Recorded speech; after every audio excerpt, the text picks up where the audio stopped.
And this is genuinely one of those cases where I don't think anybody needs an introduction, but if you just want to sort of run along the line and tell everybody who you are, that'd be great. Sure. I'll start. Hi, everyone. I'm J.J. Carter. I'm the CEO of FleishmanHillard.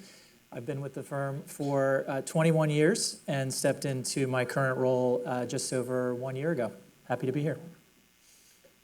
Hi, I'm duBrowa. I'm the CEO of Burson. This is year 3 for me in that role. I was a client for 15 years. Prior to that, I was the chief comms officer at Starbucks, at Salesforce, and at Google and Alphabet for 6 years. So it's great to see everybody. Thanks. Good morning. I'm Susan Howe. I'm the CEO of Weber Shandwick. I'm a proud Chicagoan, and I love that this city is hosting this incredible group of communicators. I'm a lifer at Weber, 29 years. And I've been the CEO about a year. Good morning, everyone. I'm Matt Harrington. I'm the Executive Vice Chair for Edelman. I first joined Edelman 41 years ago. And my role, I'm a month in to what I think is the best job in business, which is just client counseling. Great. So one of the good things about having the 4 of you here is that you do provide a genuinely global perspective on what the industry is going through right now and what we're prioritizing and where we're seeing growth and maybe also where we're not. Give me a quick sort of capsule of what the last 12 months have been like from your perspective. Matt, all right, I'll take a lead. So it's been quite a roller coaster. I mean, I think we've seen, whether it's, geopolitics, polarization, just a world trying to navigate uncertainty and significant transformation. And I think our industry is at the center of so much of that. So the roller coaster has us sort of navigating pendulum swings that have been pretty significant socially and politically. I'm coming to the close of 25, though, with a fair sense of optimism that we are getting our footing and that our clients are understanding this may be our new normal and that lean into the transformation. Certainly, 2025 is a stress test for businesses. It's a stress test for values. It's a stress test for people. And how do we come out the other side stronger? I am an optimist, so I see the potential and the many, many opportunities that lay ahead of us. I do believe that it has been a seismic shift in terms of the value of communications. And what is expected, what used to be binary in terms of you protect on this side, you promote on the other, those have become blended completely, which I think creates opportunity for our clients and our people, but not without a lot of challenge as well. Yeah, I tend to come to these things with the goggles of my client life on, and I can't remember a year when the mosaic of headwinds that present themselves to our clients was like so fulsome. I mean, it's everything that Matt talked about. When you layer on top of that, there's a new administration. I think the specter of political violence has probably never been more present than it is right now. You think about AI and what it's doing, to society, not just our industry, but sort of more broadly. And just sort of the global polarity that exists. We can talk about this later, but I just came back from China last week.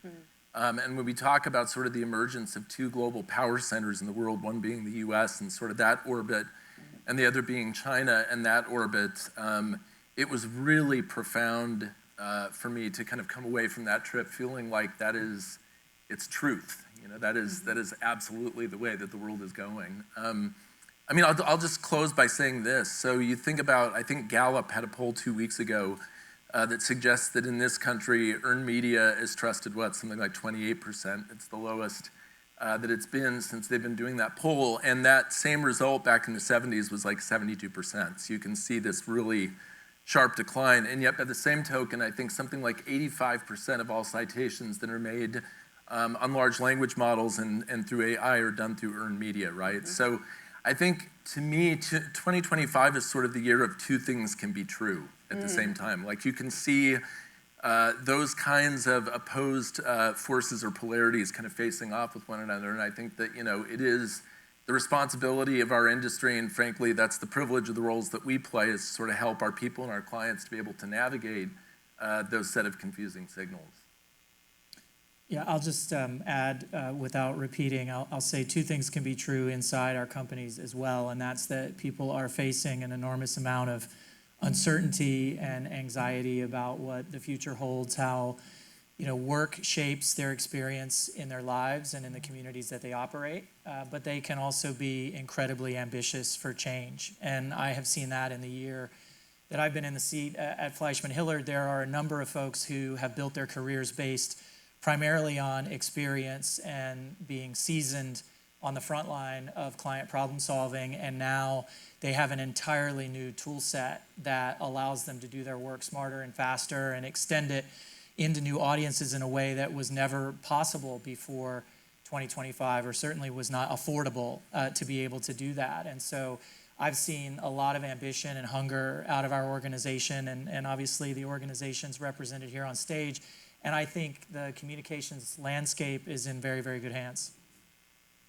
So, something you mentioned, Susan, is interesting to me, and I'm a journalist. That's sort of my job to oversimplify everything. Or provoke. How much of an oversimplification is it to say that the shift in balance from promote to protect, from let's just not do anything that puts a target on our backs right now, has led to the corporate side of our business, corporate reputation, crisis management, change management, being pretty resilient over the last 12 months. And the consumer side of the business, which is typically more proactive, promote, storytelling, sort of, I don't want to say in the doldrums, but at least more subdued. We're not seeing that. Okay. So I do think that it has become blended, that our clients need us to develop campaigns that pierce culture, that break through, that actually add meaning to the story, to fuel the large language models, but also to be the places where consumer brands are believed and followed. So we're seeing a lot of resiliency and a lot of brand building work with cultural fluency and creativity at its core. When you add to that equation the level of preparedness and predictive work against risk, they go side by side. And then underpinning it all is this layer of innovation. And I think that our clients are expecting us to continue to invent new ways that we can find solutions that work on both sides. So you're absolutely right. Advisory services are thriving because of the challenges you guys have discussed, but we're also seeing a lot of clients really needing us to help them to continue to build their brands and build their businesses. And I would just add an element to what Susan said, which is I think we've seen a resurgence of experiential and brands really getting into the marketplace where their consumers are and their customers are. And I think that's created a tremendous opportunity, both to bring the storytelling to life, but also engage with those creators and those influencers in a more tangible way. Yeah, I think that, I think, Paul, what you're referring to is that there's a sense somehow that by ducking behind the parapet that brands create safety for themselves. And I actually think that safety, in a way, it's a strange term to get your head around, because safety sometimes equals silence, which equals irrelevance. I think this sort of builds on what Susan was talking about. And so we talk at Burson about brand contribution as being important to the way that reputations are built, defended, protected. And so living in culture is an important part of that. I would also say this, too, is that, despite the fact that week is not in DC, it's in Chicago. We can't escape sort of the specter of what's happening in DC, and I think there's a different engagement model that's emerged with this president that frankly is very consistent with the model that emerged when he was in office the last time. And so what that means is that it's a little quaint to suggest to your clients to like go to the Hill and have a bunch of committee meetings when really the way that things are happening is you go directly to the White House and you speak with the president or you speak with his cabinet or you speak to people in that orbit. And so I think that part of building and protecting reputation is being proactive enough to understand that the footing, literally the ground beneath our feet has shifted, and to be able to advise clients in a way that gets them that exchange rate that this president really demands to have in his dealings with corporate America. I would agree it's not a binary choice between promote and protect. We certainly are seeing more of our clients expect to have the downside risk modeled out and proven out before they choose to act. In some cases, to Corey's point, it leads to a choice not to act or not to speak. Usually not to speak, but still to act has been a safer lane more often this year. But we have the ability to do that in a much faster way that starts to put a monetary value on that risk. That is something we didn't necessarily embrace as an industry prior to this year. So I think that's helped build courage and stamina for our clients. It's also helped them understand that the message that they deliver in one market or to one audience needs to be nuanced in a way that might be more effective than a simple broadcast message that goes to all. And it's that fidelity that is really shaping the way that communications is landing today. Okay, I want to come back in a little while to what Susan calls cultural fluency, which has definitely been one of the themes of the last 12 months as I've been talking to agencies here and around the world. But I want to stick with Corey's point about the political environment and quote unquote going straight to the White House now.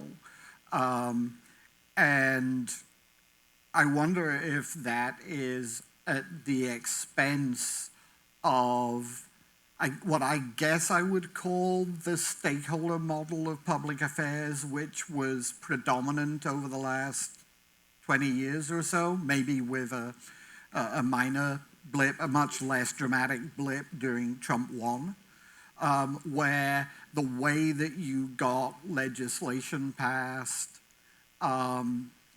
was to build broad stakeholder support, to build coalitions, to mobilize employees, to mobilize consumers and activist groups and patient groups, to put pressure on Congress to make a change.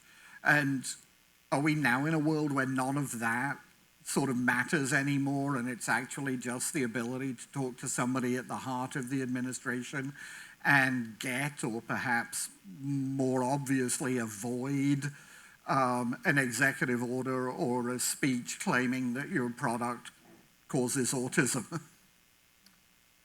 Yeah, gosh, there's a lot to unpack in that question. Yeah. And by the way, Where I do you just wanna start? completely abandoned the script that we talked about, but these people know me well enough to know that scripts are very hypothetical. Yeah, look, Paul, what I would say is this: it's not that it doesn't matter anymore, right? I think if nothing else, what we've learned over the years is that the pendulum sort of continues to swing, and certainly all the polling that we're looking at now, both for the elections that are literally happening this week and for those that will happen next year, suggests that the pendulum is about to swing back in the other direction, at least in the House. So I wouldn't say that legislation and things like that don't matter anymore. I just think that there is an urgency, or sort of the window in which things occur has sort of shrunk down to the head of a pin in this year. So I think that for clients to feel like they have efficacy, right? Like the thing that you don't want to do is sort of suggest a course of action, then stand back and wait 6 months for things to occur. I don't think that people have the time, the patience for either of those things. And so what I would say is that the counsel that we're offering clients is really, again, it's sort of back to the two things can be true idea, that you have to have a broader strategy in order to think about where your company fits within any given policy landscape. But if you have things that need to happen now, and many of our clients do, it's just interesting. We were in Dearborn with our Ford clients at the beginning of the summer. And just to hear Ford CEO Jim Farley talk about the level of engagement that he personally, not just his public affairs team, but that he personally has with this White House and with the cabinet was pretty breathtaking. And when you understand that some of that is governed by the tariffs that Ford, companies like Ford are dealing with, and the pressures that are felt by the end consumer for economic purposes, and what happens in their world with dealers in between, that's really the primary audience that they're trying to serve as their dealer network. You understand that the time frame has kind of moved up a little bit. So I wouldn't say it doesn't matter, but I think you have to be able to do both things in a pretty fluid way. And the dynamics, I think, of DC, to Corey's point, are so fast moving. I mean, not a few clients reached out and said, how do I get my Albert Bourla moment? And that strategy is not just making a deal, but it's also about being on your front foot and not behind. And I think that's one of the things that we've seen companies striving to do. There was the Wall Street Journal piece over the weekend about Tim Cook and Apple and how they seem to have won the year and what that required. And I think, again, to Jim Farley, is what, Tim Cook spent an inordinate amount of time in DC this year. And I think I'd like to believe all of these CEOs are doing this not just because their engagement with the administration, but it's the consideration of their full stakeholder set and what's in the interest, the proximate interest of their businesses. You said, Paul, I'm paraphrasing you, don't remember 7 minutes ago, but about are other stakeholders less important? I think that what we're finding with a lot of our clients right now is an incredibly important stakeholder set that is constant and emerging in new ways is the employee. And that, I think, is a balance that a lot of corporate affairs leaders are navigating, because they may have an employee base that is following actions at the federal level, is following behaviors that the company needs to take, and then they want to understand so that they can answer the questions to their friends and family. So we're seeing a lot of conversations about how do we bring our employees along with us while we are also making decisions to protect the business overall.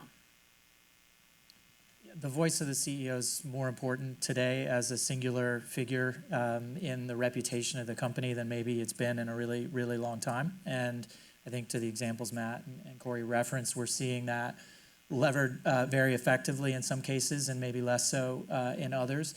I don't believe we're in an era right now where we're going to see singular coalitions being built that generate goodwill in all markets for our clients. So we've got to be much more laser focused on how do we target individual markets and build relationships at a one-to-one level that really matter. Brussels is just as important in freedom to operate issues for our clients as Washington, D.C. is, even though there may not be quite as big a megaphone. The cascading effect of regulation out of Brussels changes supply chain systems for our clients and has many billions of dollars of effect. So we've got to make sure that we're not overcorrecting for Washington, D.C. and leaving other parts of our business fully exposed. So that's a really interesting topic that I wanted to get into. So let's do that now. On issues like ESG, to a significant extent, DEI perhaps to a lesser extent, there's a growing gulf between expectations in Europe and to a certain extent in Asia, and expectations here. The things that are viewed as virtues in Europe are viewed as vices in America, at least by the administration in America. Things that are mandatory in Europe are frowned upon in the US. And I'm wondering what that means for companies in terms of an overall strategy, and whether you need a completely different approach here than you do in other markets. And how do you balance the need to have sort of corporate values that feel universal and true everywhere, and a local strategy that values diversity and inclusion in the rest of the world, but is at least quiet about it in this part of the world. And then as part of that, let's talk about China, Corey's recent China experience. But JJ, how are you advising companies on, how to manage those geographic differences? Sure. I think first on the broad topic of ESG, if you were and are using it as a reputational shield, it's in diminishing effectiveness today. If you're using it as a guiding framework for how you organize the operating system of your business so that it can thrive worldwide long term, then you should carry forward with that. And you can choose how and where you talk about it or where you draw back the curtain to be able to illuminate your strategy around energy transition or your strategy around sustainable supply chains, why you are or are not in certain market segments. Those things can still be a very, very effective guiding light for how you organize the business. But using it as a veneer to mask other challenges in your business wasn't particularly effective when it was in vogue, and it's even less effective today. And I'm not so sure, Paul, that the differences are that profound. So if I think about like the environment, for example, and how that's been such a big focus in Europe for so long, this trip to China last week was just phenomenal. One thing that I would pose or just sort of lob out there, it's very difficult to really understand what's happening on the ground unless you're in these places, right? So as time-consuming and sometimes exhausting as it can be to place yourself in all the places where you need to be within the agencies that we all operate that are global. What I learned in China last week is this. So in Shanghai, I've never seen more blue sky days in Shanghai. I've been traveling there for 25 years. So last week was a revelation to me, and I can only presume that the government's shift to EV and how important that was has had a pretty profound impact on the environment. So that's sort of thing one that popped out at me during that trip. The second thing that popped out at me was the idea that somehow the Chinese consumer is in extremis, or that the economy, because we all see it in our business, we all see that China in particular has been kind of a struggle the past 18 months, and yet walking down Nanjing Road, so LVMH has a boat-shaped store for Vuitton that's across the street from the biggest Starbucks roastery in their entire network of stores. You had to have tickets to be able to get into this store. So we had to reserve those tickets 3 days ahead of time to be able to do it. So I think the idea that somehow the environment is a different concern in China than it is in Europe seems off to me. And I think even here in the US, the fact that Farley and his Ford team swapped out a conventional manufacturing plant in Louisville and turned it into only EV, and that required a complete overhaul of the plant. It required help from the US government. It required a complete overhaul of their labor agreement with the UAW.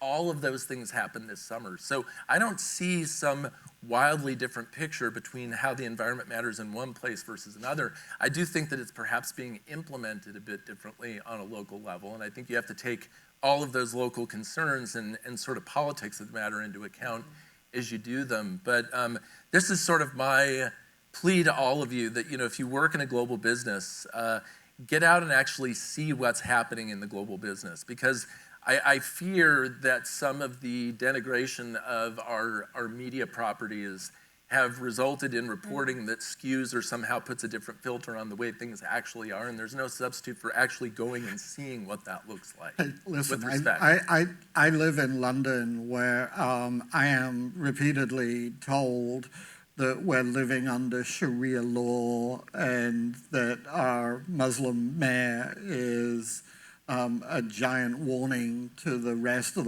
to New York in particular, about what will happen.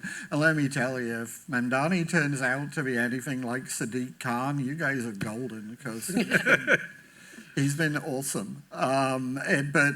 So even in the UK, which is probably America's closest relative around the world, the distortion in the American media is bizarre. Let's talk a little bit about some of these markets, though, and I'm interested, since you guys are doing global things. So, as you say, Corey, China, the message that I've been getting from global agencies about China over the last 18 months has been that it's a real slog, that the challenges of making money there are significant. I hear the same thing repeatedly about India, that it is almost impossible to make money in India. The fee structure, the pay structure just are not working. Africa is really interesting to me. My colleague Diana just wrote a story about Chinese companies in both Africa and Latin America increasing their spending on public relations and communications activities. What are you seeing in other markets, and where are you excited and where are you concerned? So one of the markets you didn't mention was the Middle East. Yep. And we're very excited, both what's going on, continues to go on in the Emirates, as well as with Saudi Arabia. I think what's interesting is just on the conversation that we've just had around climate, even ADNOC, which is Abu Dhabi's national oil company, is looking at renewables and understanding that their own energy mix is going to have to change over the next generation. So, the Middle East, which has been so at the center of oil for the last 50 years, recognizes the transition that needs to occur and is coming up. But and with that comes the diversification of their economy. And I think we're seeing that throughout the Middle East with both homegrown companies, but also multinationals recognizing the market. The big challenge for all of us is talent. There simply isn't the homegrown communications talent in the region. But as I regularly tell folks at Edelman, what a moment to actually go and do a couple of years early in your career in such a dynamic environment. I think for us, we're seeing really growth being tied less to regions and more to capability development.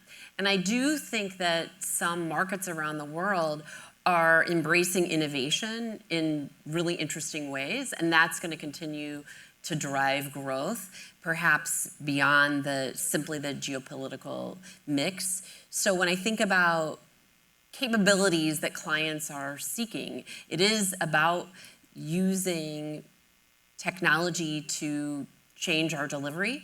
And so we're seeing experiential digital experiences being a huge area of growth around the world. We have a really dynamic center of excellence in the UK that happens to be in the UK. We're seeing the emergence of more and more agentic work that's happening, being driven starting in the US, but also in many of our regions around the world. So we're looking at capabilities as the way to follow the growth. I do want to say, though, I agree with the notion about precision in the communications right now with the complexity of the backdrop of all of the different geopolitical environments. We really see that clarity has become a more powerful currency. Rather than a broadcast message, how do you deliver really singularly in the market? So that's what we're following. Yeah, I think, go ahead. For us in China and India, there's two marketplaces that we're navigating. One is the marketplace for multinational companies who are trying to maintain a market position there for the long haul. And then there's a whole host of clients who are being serviced by the domestic market that is happy to move at a much different price point than the global firms are going to deliver. They're also focusing on the consumer part of the business as opposed to the higher end reputation, public affairs and policy part of the business. And so there's been, at least over the last year and a half, there's been a bifurcation of both of those markets from our experience. But we've also seen the value of bringing in elite consultants to lead our businesses there and not simply preside over a P&L, but to be forward-leaning as advisors for our clients and helping them navigate all of these complex moments. Yeah, I'd build on that too, Paul. I would just say that, from our standpoint, I mean, look, 4 of the 5 biggest markets GDP-wise in the world will be in Asia by the end of 2030, 4 or 5. So when I think about like India and China, I think yes about multinationals doing business there. I also think a lot about companies, domestic companies going global from those markets and what the needs are for both corporate and public affairs, like literally, the same kind of advisory work that we've been doing in more advanced markets or more mature markets like the US and the UK. There's now a need for that. There's also more of a need for corporate branding. When you look at the companies that are coming out of those markets, I'll pick on one. We were with a robotics company in Shanghai last week. They just shipped their 1,000th humanoid robot. So they're the leader around the world in this. And this is a company that's been in existence for 2.5 years. So what they need is, yes, product help, yes, service help, but also they need sort of corporate branding and a license to operate in places around the world where currently they're not situated, but their ambition would place them. And so they may be misunderstood.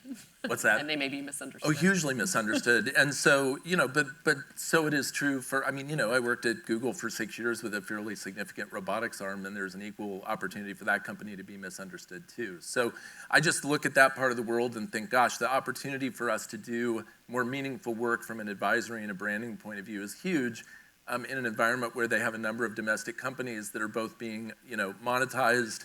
Their path to cash is more ready than it's ever been, which means their growth ambition is real, which means they have real license to operate needs that have to be solved right now. Let me circle back now to what Susan was saying about cultural fluency, which I think I've heard variations of from everybody. And when I was in Cannes, I think most of you were there also. I don't think I saw you, but I saw everybody else. Most people. Did Richard ask you to stay home? Or? No, I just choose not to go to Cannes. That is a perfectly valid choice. When we were in Cannes, it sort of felt to me, and again, I'm going to be a little reductive. It sort of felt to me that cultural fluency, or some variation on that theme, the ability to tap into culture, particularly pop culture, but beyond pop culture, to be fair, had sort of replaced purpose as the holy grail. The campaigns that were winning were campaigns that had found some way to tap into culture. And I, as most of you know, I'm the last person to confuse Cannes with the real world. But it did feel to me like that was becoming a thing. So I have 2 questions about that, one of which is much nicer than the other. The first question is... Take the nice one. The first question is, why do we feel that public relations is particularly well placed to take advantage of that need to tap into culture, and why do we think that gives us an advantage in the marketplace? And the second is, because culture is both global and local, how does a global agency be local enough to compete with people who really are indigenous to that market, and therefore would, I think, and there are some agencies in this room that would make this claim, I hope, that they are better plugged into the local or regional culture than a global firm can ever be? Well, I'll jump in because cultural fluency is our superpower as an organization, but also as a profession. And I think it's the answer, why are we best suited, is because of agility. And I think the thing that we have that differentiates us from the rest of the marketing services brethren or competitors that we have is the speed at which we're following culture and can move on culture. And I just think that our long heritage of being fast to market is what enables us. It's incredibly energizing today because we're able to look out at so much more data because of what AI enables us. When I think about the cultural listening tools that we had even 18 months ago, they seem archaic compared to today. So we can spot trends and really prove with a degree of certainty what is going to move the needle for our clients through culture in a material way. And I think that also answers the question about being able to be a global entity and finding cultural insights globally. Of course, where we are the people of the countries that we work in, but also the tools that we have now enable us to really look at the conversations that are happening all around the world and get very, very granular at what is going to move the needle. So it's, I think, a very, very exciting time to be in the business of culture.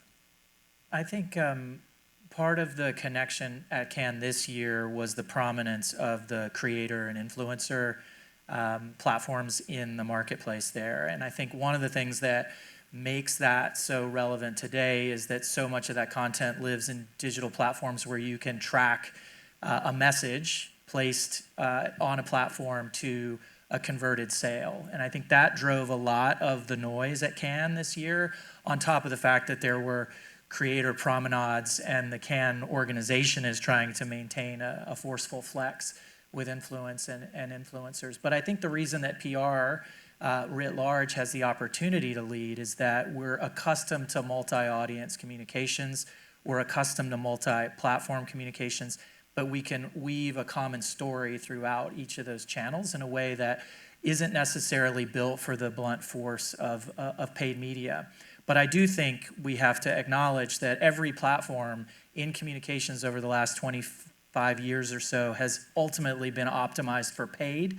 So the idea that we have a window where we can influence LLM model results is true, and we have to capitalize on that, but we also can't rest on that, because ultimately those will be driven by revenue models that will favor paid eventually. Yeah, Paul, we used to, at Google, my theory of the case was based on 15 years of having worked for bosses, CEO bosses, whose primary question of me leading communications was always like, well, lick finger, put it in wind, tell me which direction the wind is blowing. You know, like, give me a vector on where this issue is headed. And so at Google, we were starting to do work with predictive analytics, like trying to work out the fact that so many companies sit on huge piles of data. I think the average company uses probably somewhere between 30 to 40% of its available data. So a lot of it is left fallow, therefore a lot of insight never actually gets discovered or put into action. And so coming to Burson, we started some work on a series of AI tools that really used cognitive AI, this data, as sort of the predictive analytics model for how believable is something and how fast is it traveling. So, you know, to Susan's point, we sort of just assume on faith that agility is the new stability, that like,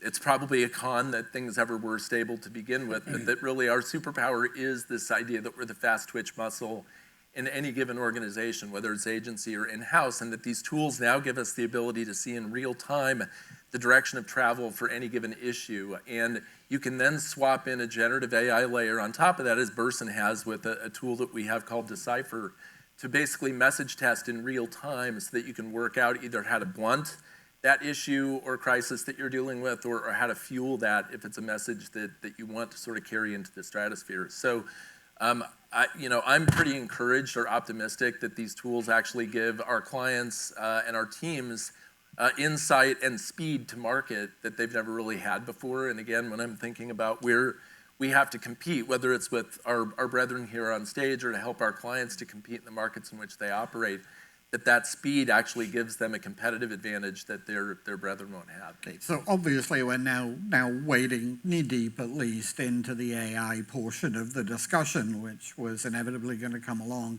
I'm going to assume that the four of you are further along the optimism continuum than I am about the impact of AI on our business.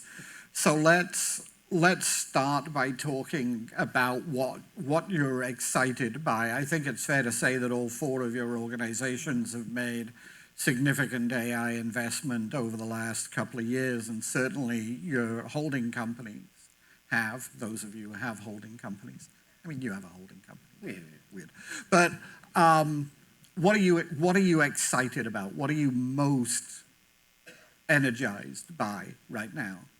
So for me, it's a variety of things, but they speak to really what I think Susan and Corey were talking about in terms of agility and harnessing data. And I think what we're seeing is the merger of both through the tools. And I'm loving watching the speed of adoption inside the firm and the degree to which we've created north of 500 custom GPTs in service of our client work that's driving both speed, efficiency, but far better insight. And I just would say that, you know, one of the things I think we all are excited about is the premise of being able to do real-time synthetic focus groups that enable us to return to a client 12, 24 hours as they're navigating both an opportunity and or a challenge, and at least have an insight as to how their customer stakeholder base might be thinking about based on various moves. That complex 3D chess playing, I think, is something that AI is only going to give us more power to do. Okay. So I mentioned this in a conversation earlier, and I know there's an answer to this question, and it's going to be it's a bit of a rhetorical thing. So I recently entered is Paul Holmes, founder of Provoked Media, still alive, into Google, and found to my mild surprise that I had been dead for 12 years. My wife was mildly troubled for about 2 minutes, but on a more serious level, we've seen, for example, Deloitte delivering a report to a client that was replete with hallucinations. Why do you trust synthetic focus groups to give you an answer when the most sophisticated AI models still can't get basic facts right more than about 60% of the time? I don't think you take the results at full face value. They can be indicative or predictive of where audiences may go. I mean, I think that is the greatest concern that all of us have, is that our engagement with AI is taken and not properly reviewed, not properly vetted, and just moved along to client. That is the ultimate nightmare scenario. And I think the Deloitte example is a good example of why you can't be doing that. Case in point for human in the loop. Right. And so I'm excited about a lot of things with AI. I think that, and we've covered them in some of this conversation, it's the ability to move fast, it's the ability to look more broadly, it's the ability to invent fully agentic solutions on behalf of our clients. So we've gone from piloting in betas where AI was a thought partner to we truly have agentic tools going, which is going to speed it up. But one other thing that I'm really optimistic about is what this enables and what this does to our team and people. The humans in the loop are energized and are inventing, and to me, that is the long heritage of who we have been, is seeing a need even before the client asks for it, coming up with a solution, and then taking that and going and going and going. And I think it's just a really exciting moment to do that. On that score, is there a concern that the flip side of that is that as we begin to rely on AI for research, right? We're asking our questions of an AI and getting answers from it, and for writing, to a certain extent, we're using GPTs to write for us, that our critical thinking skills begin to atrophy. I always think of what pocket calculators did to math skills and how people can't do basic sums in their head because they've always had a device to do that. And if we're relying on a device to research and to write, where does our thinking come in? Because for me, this is for everybody, I guess. For me, writing and thinking are the same thing, right? That I learn what I think by what I write. Are we worried about a generation of people who've grown up with AI not having the same thinking skills that we do? I'm not worried about that on the scale of FleishmanHillard or as a parent, because I feel like these tools are going to be fundamental to how we live our lives in a way that the mobile phone is today. And there are certainly roles and functional responsibilities that have to evolve. But one of the biggest obstacles to change in adopting these tools inside our organizations is we hear from our market leaders or our client leaders, well, how are we going to train our interns in the future if they don't start with media monitoring as their first task?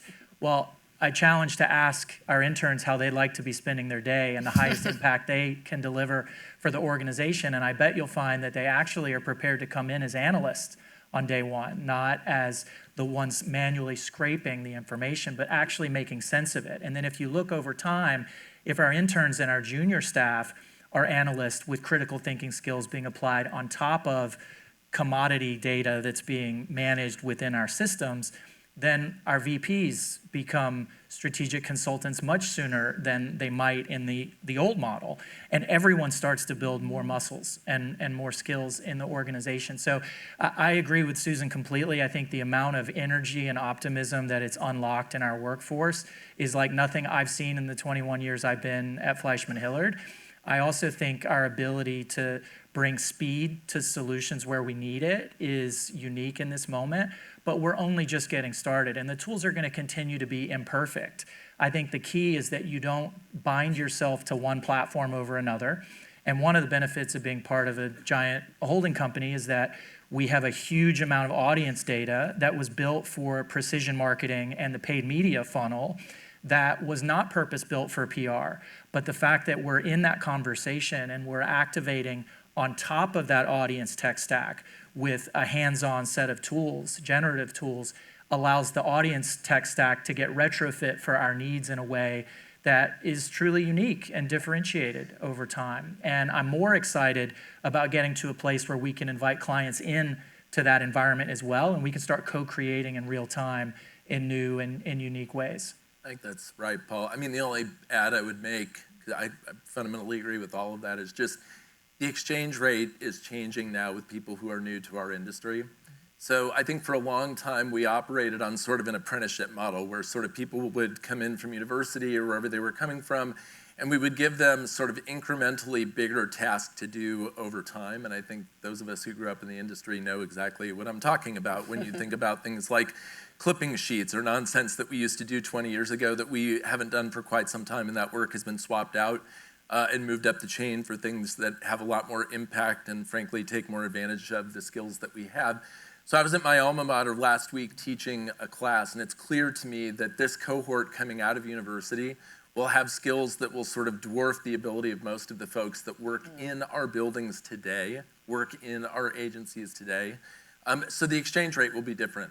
That cohort will come in and probably be able to teach us things about efficiency, about modeling, about the predictive analytics that I've talked about all of the benefits of AI that we've not even really begun to tap yet.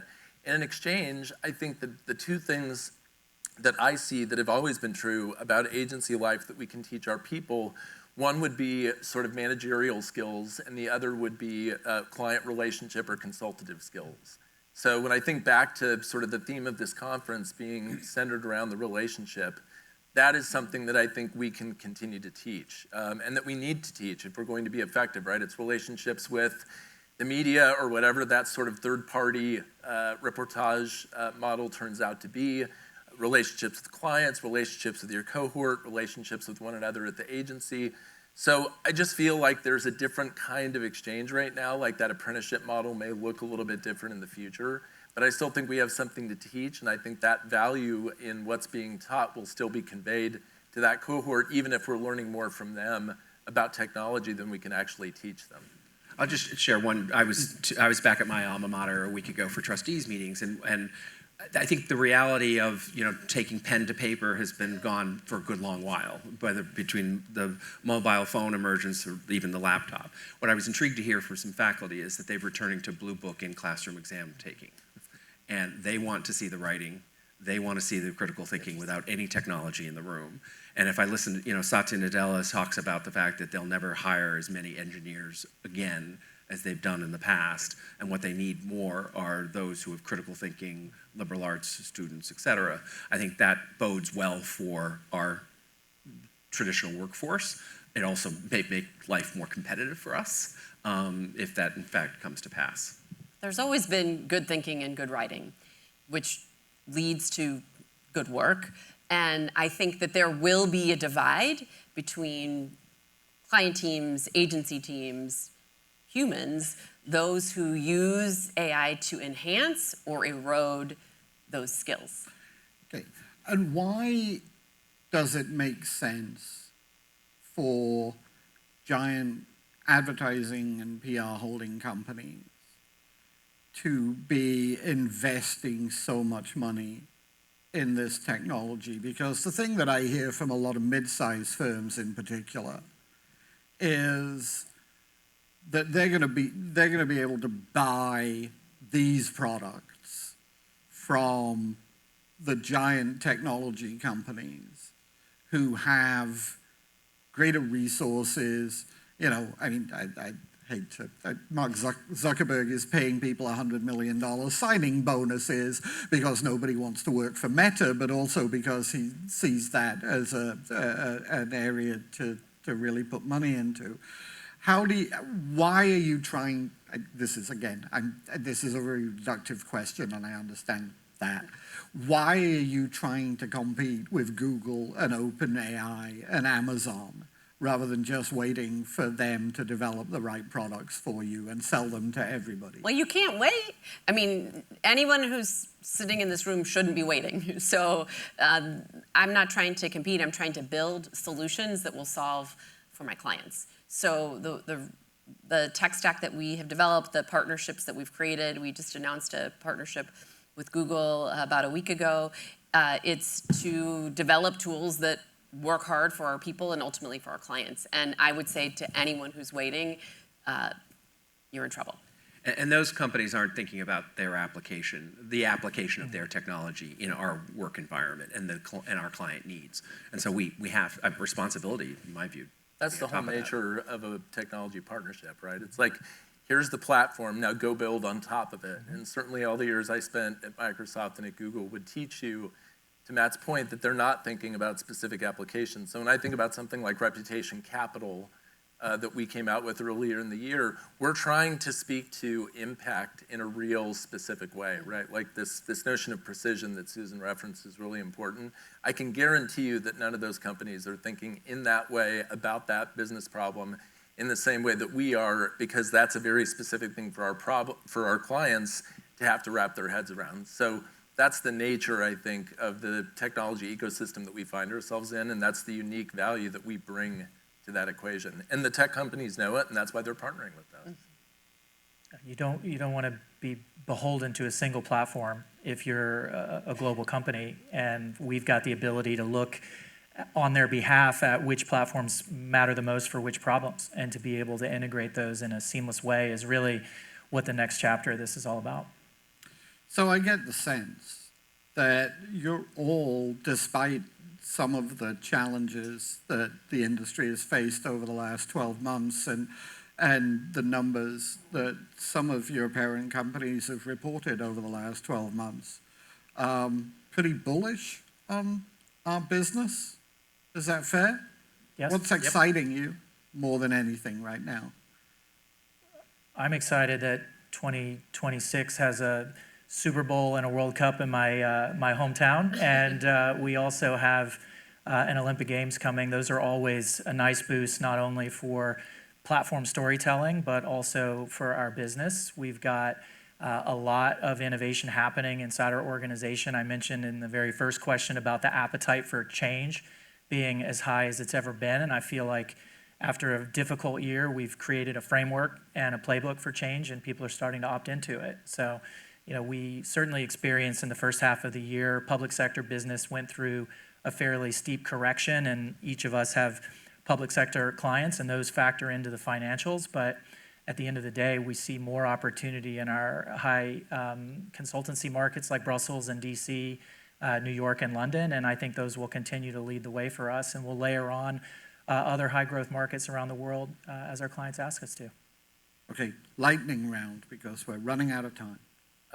Storytelling around innovation, like I said last week, you know, being in a position to look at a company that's literally on the precipice of being able to use a panoply of different technologies to make a huge dent in the universe. I feel like I've been doing this for 35 years, so that's what gets me the most excited. I think it's what gets our 5,200 people the most excited, and I think that's where a lot of these tools lend themselves to the impact that can be made on behalf of our clients. So should be fun. I'm excited about the convergence that's ahead and the fact that clients need more and more, both creativity, advisory, and innovation fueling it. And so to me, we are built for such a moment, and that gives me a lot to run after. And I'll close where I started, which is leaning into transformation. I think our clients, we all have come to terms with the world in which we're operating and the need for speed.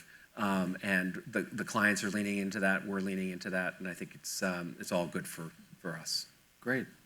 Thanks. Thanks, Thank Paul. you, Thank you, everybody. Thank you, Paul. Thank you. That was great. Thanks, you guys.